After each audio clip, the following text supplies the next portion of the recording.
Hi, my name's Eric Sage, and I work in this building right here. This is the Biomedical Research Facility number 2 on UCSD's campus. It's part of the UCSD Health and Sciences Department.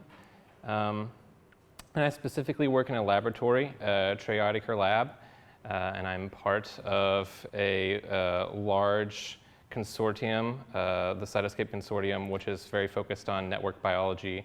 And our uses for Erlang are solving problems not only in network biology, but also building infrastructure for computational biologists and anybody who's interested in building biological services that can be used by other scientists and by clients such as Elsevier, which is a medical journal publisher, and other publishers that want to be able to visualize networks.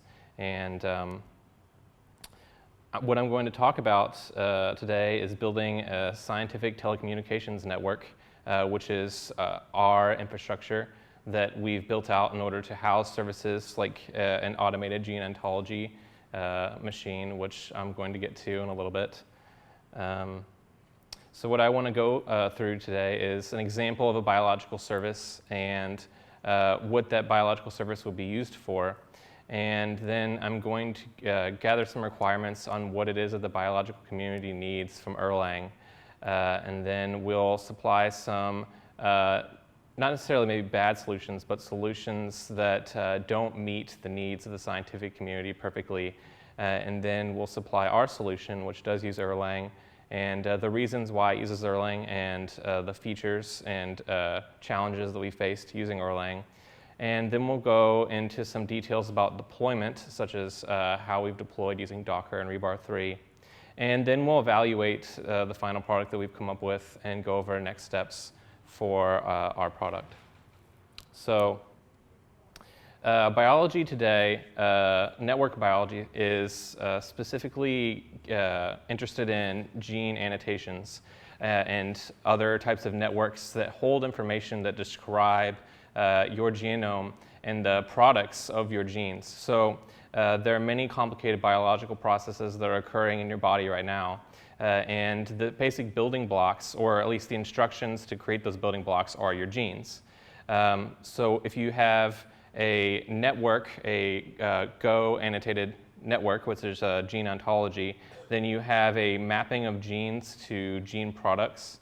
And by examining that network, we can start to see models appear of what exactly is going on in your body and in the body of other animals and in cells specifically. And what we can do with that information is we can begin to create very targeted responses to diseases like cancer and Alzheimer's, which are affected by the mutations that occur naturally in your body. Most of those mutations are obviously handled by protectors in your body, and so despite the fact that mutations are always occurring, they aren't usually malignant. But in the case of cancer, those mutations get out of control, and so it's your genetics that are influencing your risk of cancer and also what type of cure that your body needs in order to overcome cancer. So I've already gone over essentially differential analysis, which is where we take many different networks that we've gathered, most of them hand-created by biologists, that illustrate the various biological processes that we expect to occur. And then we can look at your genome and we can begin to understand the biological processes that are occurring in your body. And by doing a differential analysis on those networks, we can start to create targeted drugs for things like cancer. And although the drug itself is not in the domain of network biology, it's not what we're focused on, the research that we're coming up with is directly pertinent to that specific case. And we also are working on big data integrations. So one of the things I'm going to talk about is how we're trying to automate the process of creating these annotations. And we're also trying to create machines that will create annotations. So there are many times where you cannot generalize a solution for creating automated gene ontologies. but you can create a generalized solution for a very small subset of genes, or for a small category of problems like a specific type of cancer. And so we want to be able to automatically create those machines that will then be configured correctly for that target disease or that target subset of genes. And then the last thing we want to do is we want to be able to create multi-scale views of genomics. So we have an entire genome sequenced now, and if you look at an entire genome as a network of nodes and edges, you're going to quickly be overwhelmed, and the only thing you're going to really take away from that is you're going to take away the size and maybe the sparsity of the network, or what you really want to do is you want to be able to look at specific submodules that are really impacting the thing that you're trying to study, whether it be a disease or whether it be a specific subprocess in your body. So what we want to do is create multi-scale, where you have networks that represent sort of the macro of what's going on in your body and summarize it in very few nodes and edges. But as you drill down through those nodes, they become networks in of themselves that represent sort of the micro of what's going on in your body. So going beyond Go, so Go in biology is not a programming language, it's gene ontology. And it's specifically basically a formalized way of describing your gene and your gene products, right? It has a standard language, and that's what they're really trying to do, is standardize upon a specific way of describing the processes that occur in your body. So the problem with this is that it takes many months to create gene annotations, especially for genomes that we've never seen before. So we've sequenced the entire human genome, but there are many other animals and we have not sequenced. And when we sequence them, sometimes sections of the genome will look very similar to the human genome, or a genome that we've already researched. And in that case, we can summarize and say, like, well, these genes are probably the same. But in animals where the genes are not the same, then we don't really have an idea of what those genes are doing unless we take a very close look and start to do experiments. And this takes a lot of time. And what we really want to do is be able to automate this process. And as computer scientists, we can bring the automation to the field of biology, and that's where computational biology comes from. So one of the services, so the service that I'm using as an example today, the service that would be useful to a biologist and a biological community, is called ATGO, which is like I said, it's a specific machine learning program to build annotations for a very specific subset of network biology. But Echo is also tackling the bigger problem of automatically creating machines that will be able to create automated gene ontologies. So it's very cool software, and it's being developed in Idacre Lab. But the important part is that it's a service, so it takes as input data, pre-existing data about genes that we already know, and then it spits out an annotated network. So it's doing some machine learning in order to try and correctly come up with this annotated network that a biologist might have to build by hand, and it's saving us months of time. So the goal for a computer scientist that is trying to enter into a symbiotic relationship with the field of biology is to make the biologist have the best experience possible with the aspects of computer science that they need to harness to solve their problems, and also for us to simplify and not allow them to rediscover the problems that we've already faced as computer scientists and software engineers. As software engineers, we've all faced a multitude of problems that we're already very well aware about, and we've come up with various ways of handling them. We've come up with frameworks, and we've come up with patterns. But these aren't things that biologists are thinking about, even though they have basic understanding of programming languages. They don't have the understanding of how to build robust systems. And they don't have time to build those robust systems either, right? They have very little time to invest in software engineering. And that's a problem with the computational ecosystem.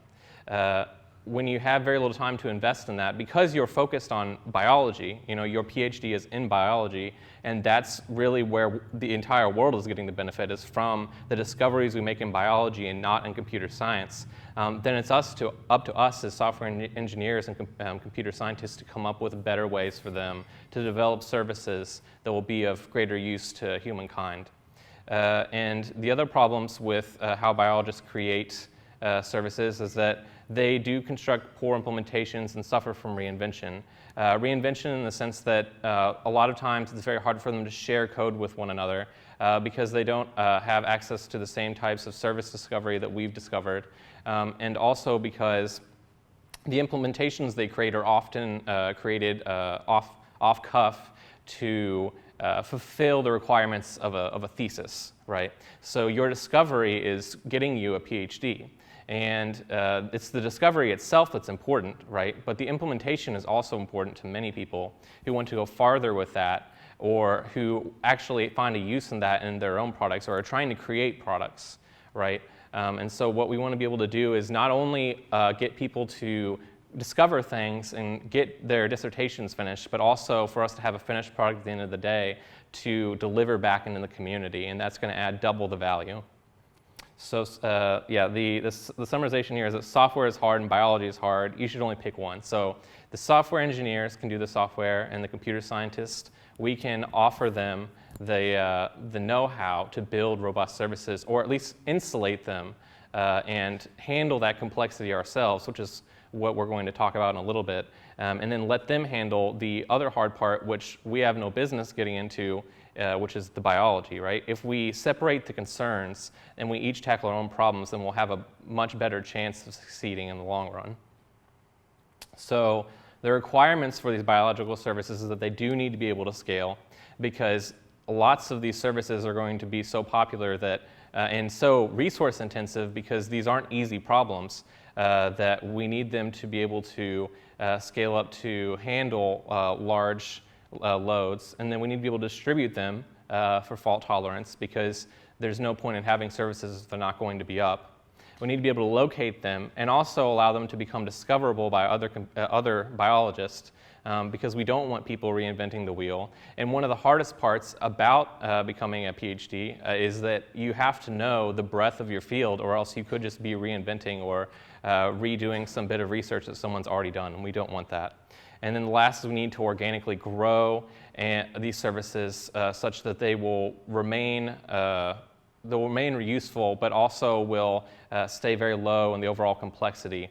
And we want these systems to be verifiably correct, which may or may not be a goal that we're going to be reaching in the short term, but in the long term, we also want to also introduce to them tools that they can use to verify their services.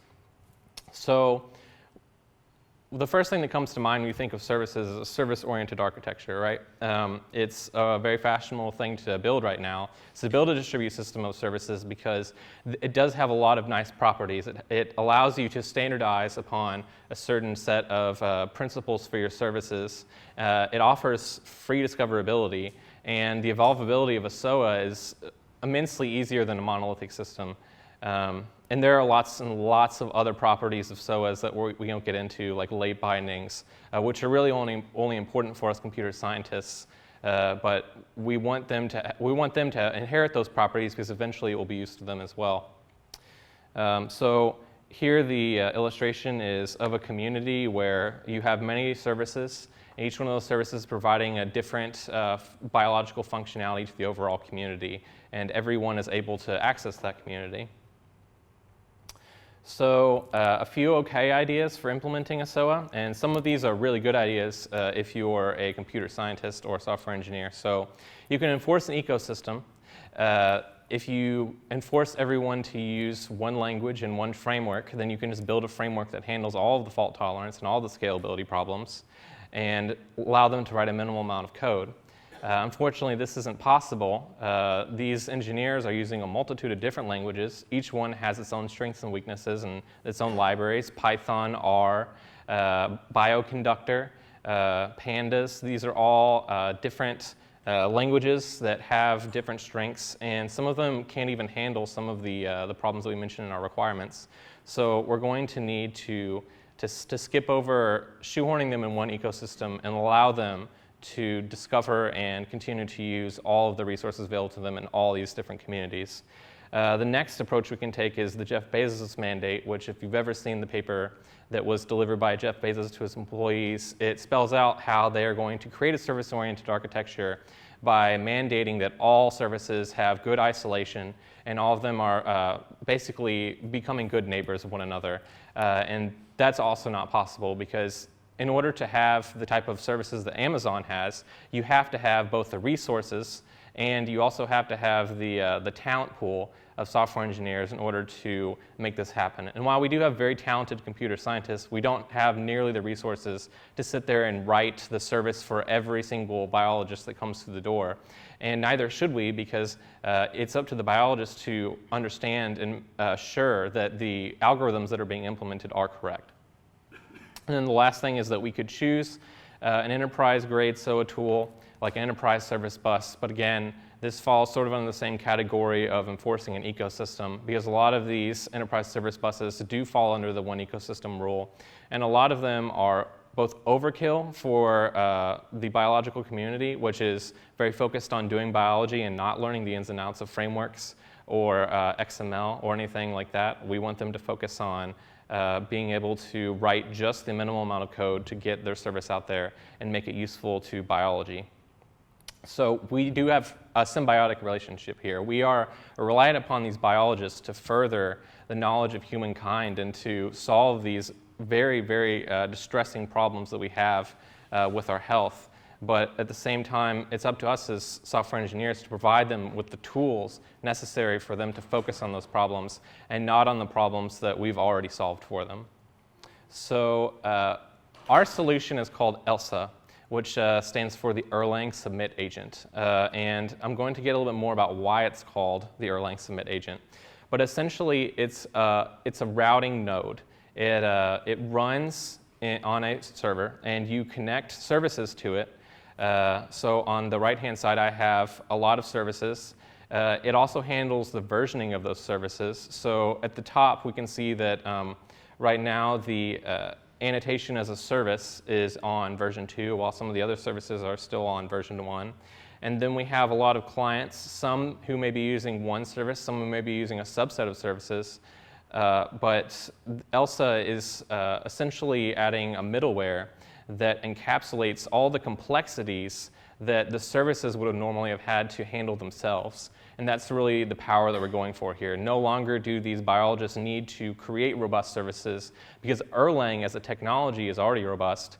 And if we add in all of the features that they want to have in those services, such as versioning and such as the ability to handle long-running tasks, then there is no need for them to ever worry about those features and those requirements. So we can also connect nodes together, and this is where we get into the telecommunications example, because when we connect multiple nodes together, it forms a relay network.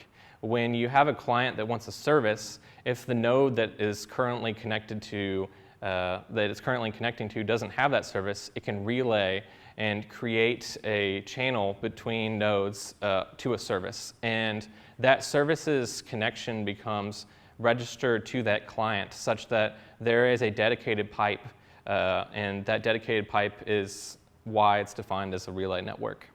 And this is extremely useful because there are many communities all over the world that are working on the same scientific problems, and by being able to connect nodes together, we can create interesting domains where we have some groups that want their own communities of nodes and some groups that want to have a global community of nodes. And we also want to give people the ability to sort of create the opposite type of relationship where instead of having maybe a top-level node, you have a node that you run locally on your machine, and then it connects to the top-level node and proxies out those service calls it does not have into the global infrastructure. So there's a lot of really interesting SOA patterns that can be illustrated via using this chaining of nodes pattern. So each node provides a robust API. It uses Cowboy to provide essentially JSON RESTful responses, resources that allow applications to dynamically discover services. And this is a very powerful feature. One of the greatest features of SOA is the ability to dynamically late bind to services. And Elsa allows you to do this by using a RESTful API to represent services, and also tasks, which are long-running requests. So if your request, which is just a normal HTTP request, is taking too long, you can specify a timeout period, which will return a task structure. And this task structure will allow you to periodically check in with a service, an deploying mechanism, or register a callback. And some biological services do take on the order of hours to days, so this is a very necessary feature for scientific computing. And lastly, you can also have introspection onto the nodes. So we want to be able to see the logging information of not only the node itself, if you're the sysops engineer who's managing the node, but also to get a better understanding of what the services are doing when they're being requested. And also atomic resources, such as threads, which we'll get to threads in a little bit when we talk more about how to get services into an Elsa node and register with an Elsa node. So if we have a single service, a call looks like this. And this is very familiar. This is just an HTTP request. And we have a domain, and then we have an endpoint that we're trying to reach on that service. So the idea here is that in order to make Elsa valuable to the biological community, we need to mutate this call as little as possible to provide the necessary information to Elsa to be able to route the call. And so what we come up with is something like this, where we replace the domain of the service with the domain of the Elsa node that you want to connect to. And then this name of the service that you want is embedded into the URL. And so is the semantic version that you want. And because we're using semantic versioning, we can actually specify ranges of versions of services that we'd be OK with, or we can pin to a certain version. And then we just append the endpoint. So there's only really two little pieces that we've added here besides changing the domain name in order to completely proxy a call to one of these services. So for service writers, and this is the most important part, if you know REST, you know how to build a service. And this is really where we're getting value over using a framework or using Enterprise Service Bus, because REST is a very well-documented technology. It exists in almost every language. There's almost always at least a web server that you can build. And almost all the biologists that are working on these know how to build the minimal web service. Now, they don't know how to add versioning or how to create these things in monolithic fashion. But because they can just take whatever pre-existing tools they've created, and a lot of them create CLI tools, every function, anything with inputs and outputs can be connected to a handler to create a robust, well, maybe not a robust service, but at least a service that we can connect into our Elsa node and turn into a robust service. So the life cycle of a service looks something like you must register the server via JSON, which we'll show the registration in a little bit, to the Elsa node.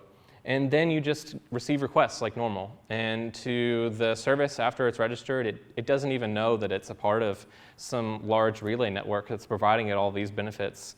And we'll even see later on that with Docker, we can even get rid of the registration part, where we can deploy a Docker container that automatically registers the service, and the biologist just needs to know how to deploy a regular service. So for the registration, again, it needs to be very simple, and it needs to be able to grow. And so what we have is something where we can register the name of a service, and we can have a version, and we can increment that version via semantic versioning. This is just an example, so it's not semantically versioned. And then we can register any number of instances. So this is where we can get fault tolerance. If somebody deploys many instances of their service, or if they provide their service on GitHub, and then many people download it and connect it to the same Elsa node, then we can grow it into a very fault-tolerant system, because Elsa will be able to multiplex between many nodes and will be able to automatically detect failures and recover from them for the service. Each service can also declare a number of threads, which is just the number of simultaneous connections that it can have, and that's an optional field. If it doesn't, then it's just simply declaring that it can handle as many simultaneous connections as Elsa wants to give it. It specifies the location, which can specify the protocol that it wants to be connected to, so either HTTP or HTTPS. And Elsa is also handling CORS as well, so the service does not need to handle CORS. And we can also optionally specify syslog for the Elsa service or the Elsa node to ship logs to. And we can see that in the second JSON object in the instances list that the second object was much more simplified, but still a valid instance.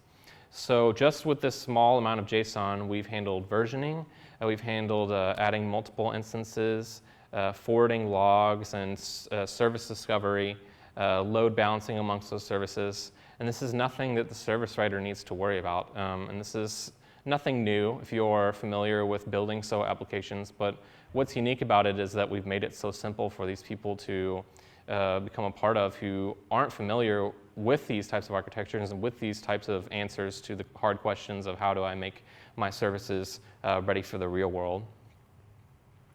And it's all thanks to Erlang as well, because we're expecting, as Erlang is now the central point of failure, that it will be robust to failure, and it is. So deploying nodes. So now I've shown you that it's both easy to create and consume services using Elsa, but it must also be easy to deploy Elsa, or else no one will be inclined to use it as well, because scientists will want to create their own domains and not need a computer scientist or a software engineer or sysops engineer or DevOps engineer to set it up for them. And so we've used 3 tools here, and I think there are some interesting aspects of them that I'm going to get into. So first one is Elsa Development. So Elsa was written inside of a Docker container. Instead of going through the normal approach of where every developer on Elsa needs to download Erlang OTP and download their own development tools and download all of the other tools that go along with it and their own dependencies, we provide a container that has everything in it from the Vim config to the Erlang OTP release.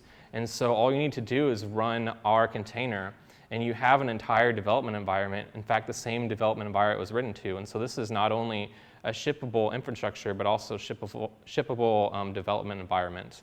And that just makes it so much easier to develop, right? So we're making almost every story here very easy and straightforward, even for people that want to pick up Elsa and just work on it or hack on it. We also have 2 Docker files. So the first Docker file with all the tools on it would obviously be too large to be useful.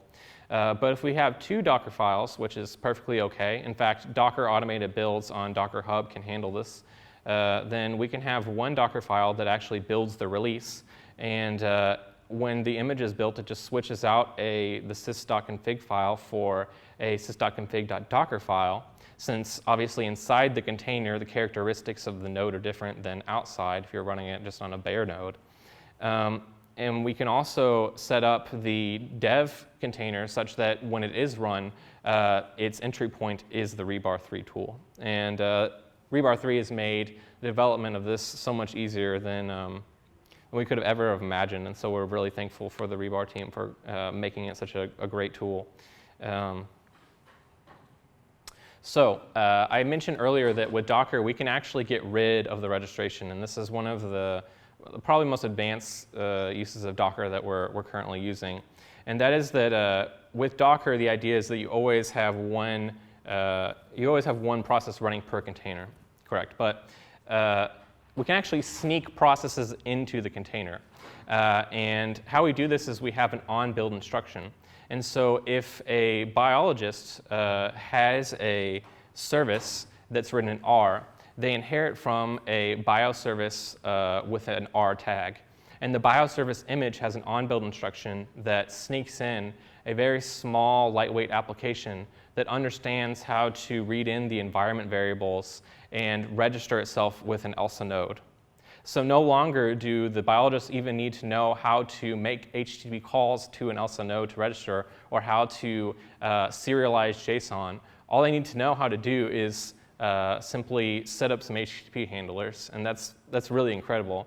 And this is way different than creating a framework. So there is no, in framework, if you want to create a framework per language, the overhead is that you must learn the ins and outs and the correct way to describe your processes in that language. But in this instance, the on-build instruction per container, it must set up the correct environment for that language.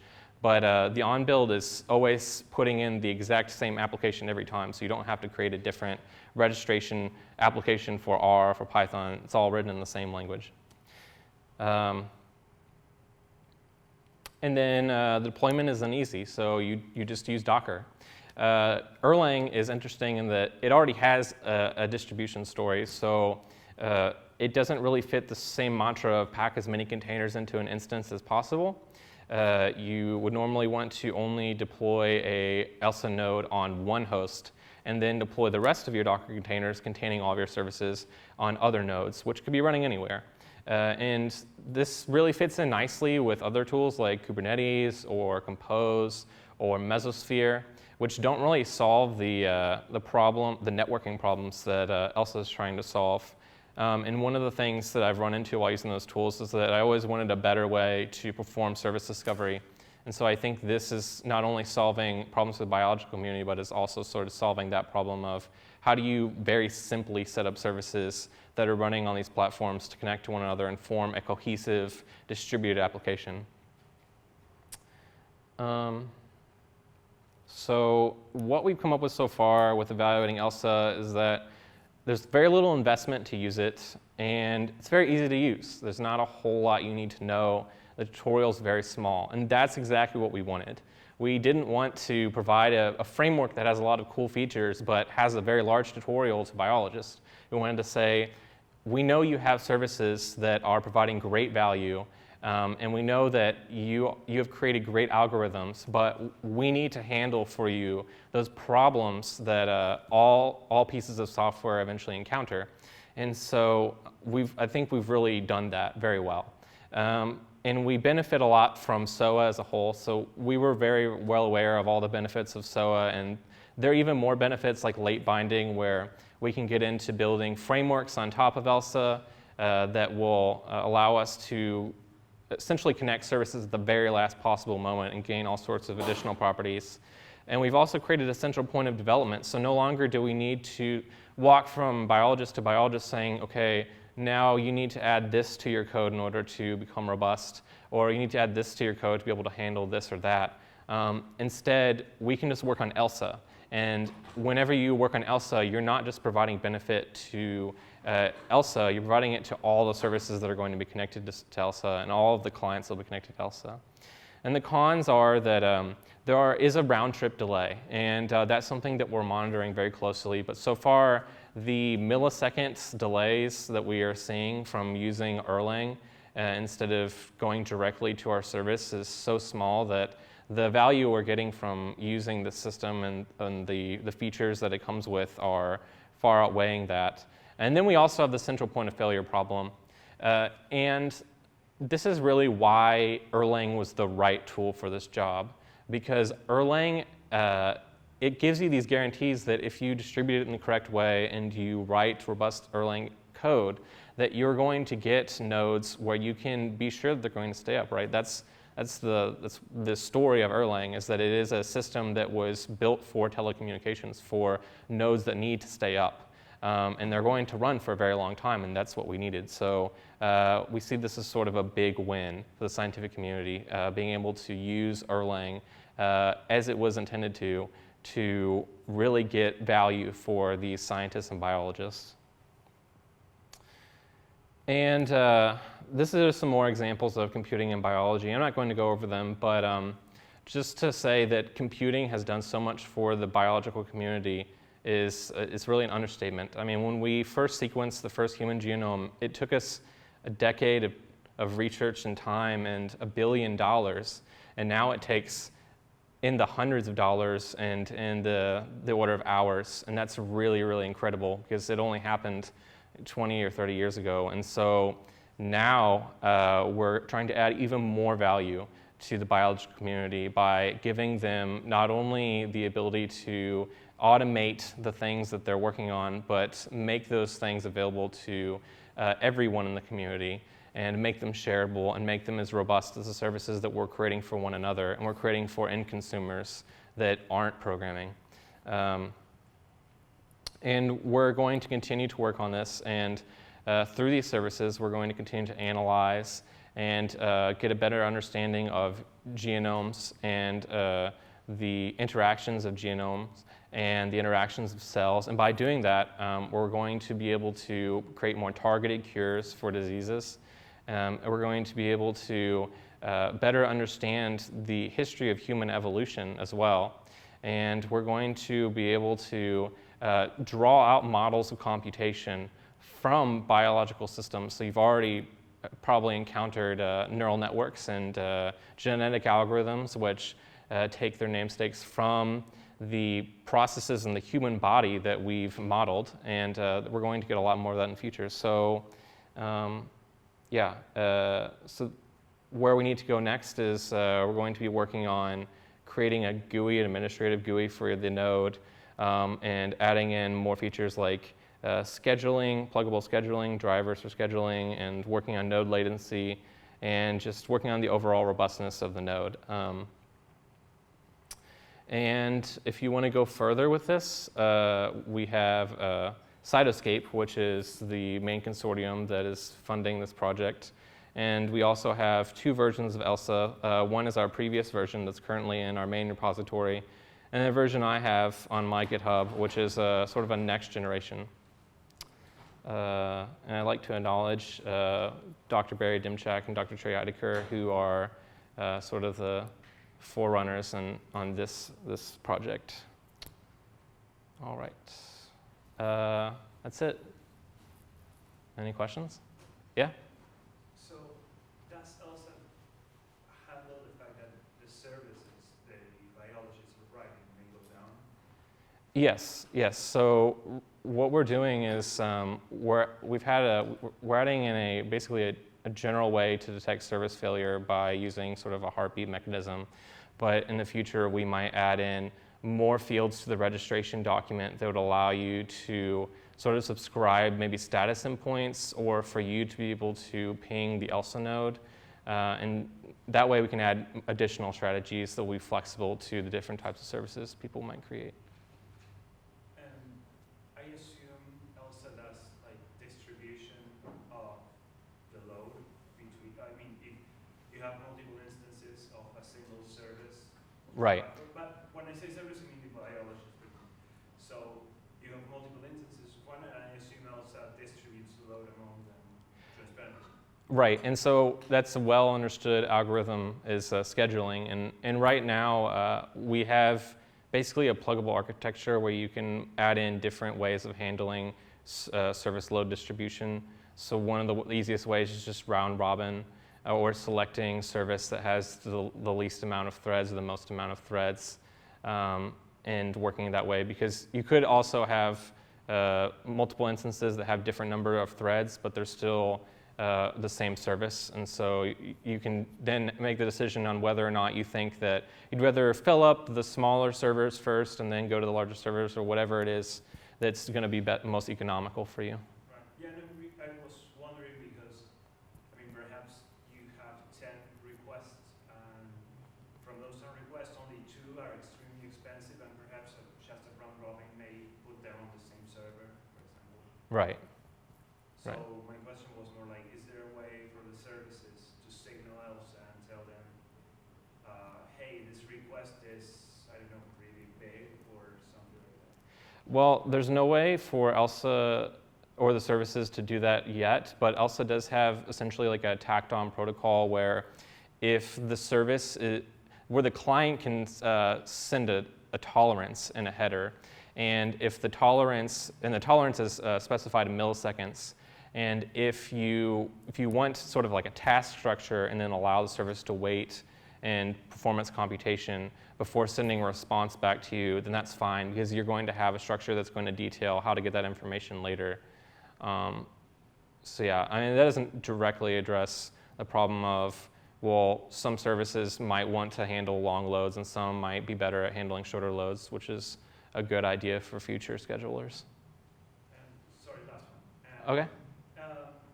So one thing I thought about when I was watching the presentation was, so Elsa could, I mean, Elsa is in Docker, but perhaps if you forced or, heavily convinced people to make services that are also in Docker, maybe Elsa could start them up. So for example, if it sees a big load, then whatever, I start more instances. I don't know the kind of hardware, and perhaps that's a problem with the, the price of the servers and all this stuff. Well, what you're describing is more along the lines of an enterprise service bus, which would start services in response to a certain workflow. And that's definitely a feature that some scientific services use. They need workflows. But for Elsa, we're relying more upon the external tools like Kubernetes or Mesosphere, which sort of have that ability to spin up multiple instances at the same time and manage those for us. And a lot of times these services are deployed statically because these scientists are, a lot of them aren't very concerned with densely packing servers or things like that. So, and the hardware at UCSD is very like heterogeneous. So there are a lot of mix and match sort of solutions going on. So it probably wouldn't add as much value to add in a feature where it could start up them automatically. Yeah. Uh-huh. Do you have an idea of the scale of, so you've written this code, it's now in use. Is it used like, just in UCSD and one machine, or is it scientists all over the world doing 50 billion things? How big is it? Right. Well, Cytoscape is a consortium, and there are many schools globally that are included in that organization. And there are other laboratories, too, and other projects that we work very closely with that are alpha testing Elsa. So we don't really have any hard crunch numbers on on the sort of the scale that we're going to get, although we know that for now it's meeting the expectations of our laboratories, which is good, and we run services in sort of like the hundreds range. So it's, that's sort of where we're setting it. But for now, we're starting to take the approach of optimize after, right? So, any other questions? Yeah?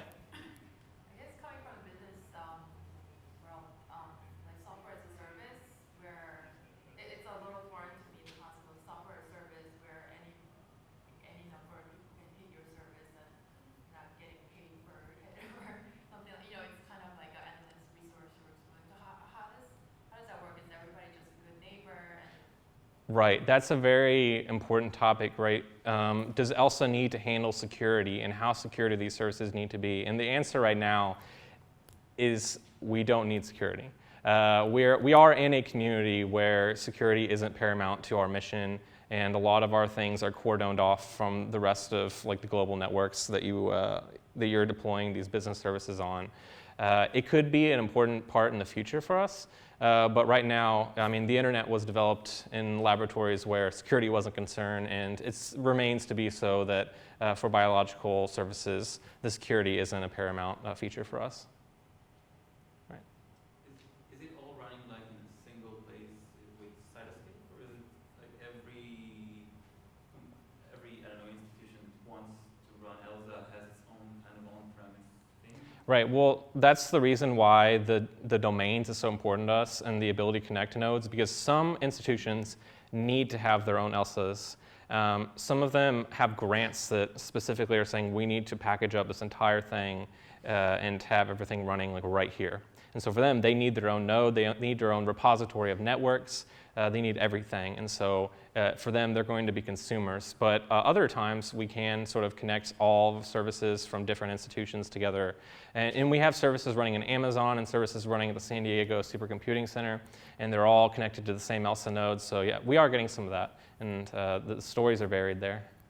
Yeah. It would be nice to let new organizations say, you get some, and you kind of build a global network of nodes that are just providing, like you let two nodes into that pool, and you get to run everything, and people will run on your node as well. Yeah. Yeah. But then you need security. Yeah, one of the things that we were really interested in is sort of coming up with this.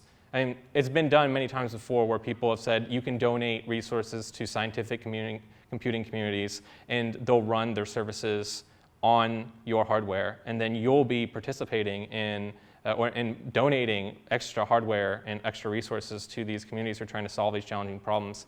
That's one thing that we really might be able to do in the future, but obviously the security story has to be better there, because for public hardware, we have to know that these services aren't going to be tampered with. The word DDoS just. Yeah, and we're already pretty good at handling DDoS, yeah. That'd be worse. Yeah. So you could use Elsa, for example, to run something like Fold at Home, I think it was called, the one that folded proteins for. Mm-hmm. Yeah. So you could use that to manage, like, I think it was on PlayStation, like the 100,000. Exactly. applications. Yeah. Oh, that's pretty awesome. Yeah, so we're definitely interested in that type of, community computation where we're all sort of contributing towards finding the answers to these really cool problems. Yeah. Any more questions? That's good questions. Okay. All right. Thank you. Thank you all so much.